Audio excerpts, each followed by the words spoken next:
On April 22, 1915, during the Second Battle of Ypres, the French army was prepared for a wave of German soldiers to attack, when the Germans released 160 tons of chlorine gas cylinders on the battlefield. The French did not expect this and were fleeing in all directions.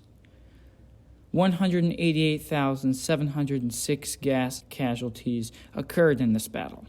6,062 were fatal. The gas masks used by the French, U.S., and British were quite useless, as they did not stop the gas from seeping in, and the gas masks were so hard to breathe that the soldiers would take them off to get air in, but would breathe even more amounts of gas, which would lead to burning eyes, dry burning throat, trouble breathing, and nose burning.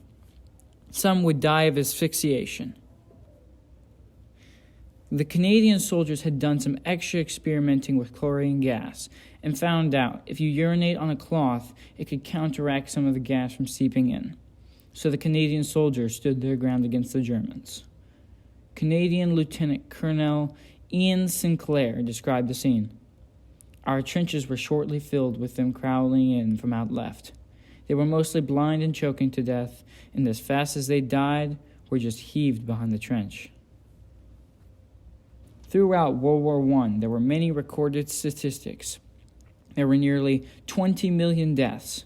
25% died from machine guns, while 49%. The battlefield casualties in World War I were caused by artillery shell shrapnel.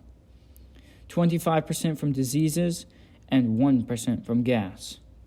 Although the gas was very feared and could be fatal, it was able to clear a whole lot of battlefield because the troops would not be able to stay within the gas. This allowed militaries to get gas and get more territory without killing numerous people.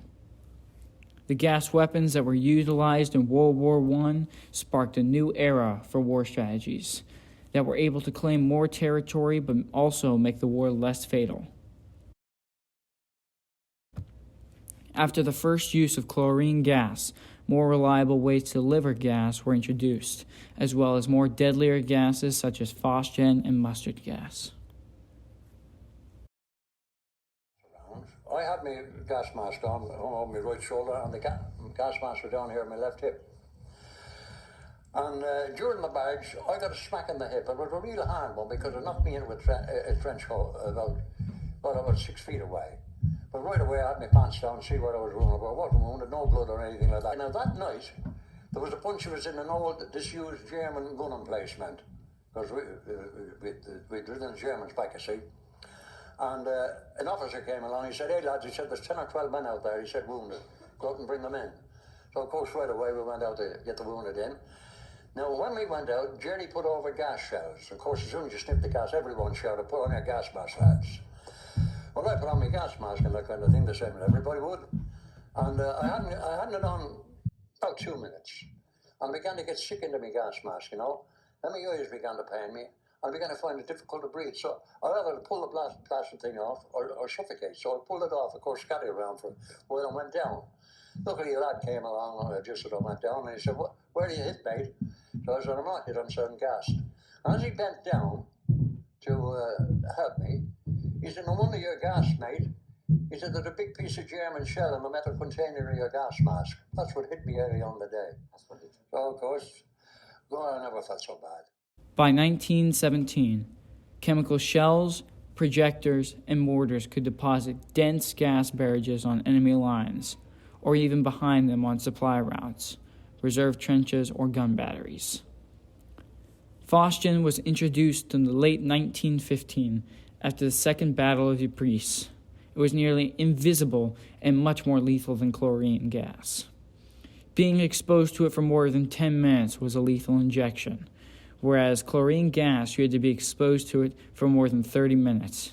You could still see if you were breathing in the green gas, whereas Phosgene was clear, but the smell reeks of hay. Jack Dorgan of the Northumberland Philisters suffered from poison gas. He explained how he and another British soldier were affected. Our eyes were streaming with water and with pain. Luckily, again for me, I was one of those who could still see, but we had no protection, no gas mask or anything of that kind. All we had was a roll of bandages from our first aid kit, which we carried in the corner of our tunic. So we had very little protection for our eyes. And then you had to be sent back if you could not see. But anyone who could see, like I was, would go in front. Half a dozen or 10 to 12 men with their hand on the shoulder of the man in front of them, with lines and lines and lines of British soldiers going back of rolls of bandages around their eyes, heading back towards Ypres. In the summer of 1917, the Germans released mustard gas. It attacked the skin, blinded its victims, thereby defeating existing gas masks and respirators. Some of the effects of mustard gas would permanently damage the skin, so there had to be surgeries done on the soldiers. Here are the effects of mustard gas on soldiers.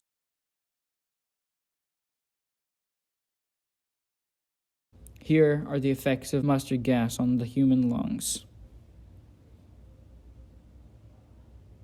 Fritz Haber was a brilliant Jewish-German chemist who was famous for the process of extracting nitrogen from the atmosphere and converting it to ammonia using the Haber-Bosch process.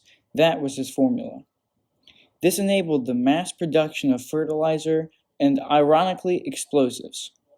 Haber proposed a solution to the stalemate that was killing thousands of his fellow Germans and dragging his country towards defeat and humiliation.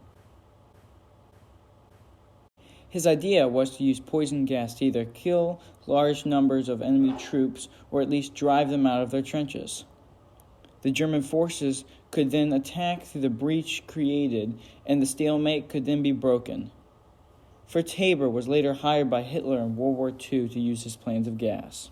After 160 tons of gas were released over 10 minutes and wafted slowly towards the soldiers were in shock in the moment and watched in complete astonishment of the ghostly 1 to 2 meter high green bog slowly drifted even closer to them. The Allies noted a strong irritating odor like a mixture of pepper and pineapple, and then began to wheeze, cough, choke, and even suffocate. Many men would literally drown or asphyxiate in the gas. Over a few minutes, about 800 to 1,400 soldiers were killed, and another 4,000 were injured. Many ran away in fear. This created a 7-kilometer gap in the Allied lines, just as Haber had predicted.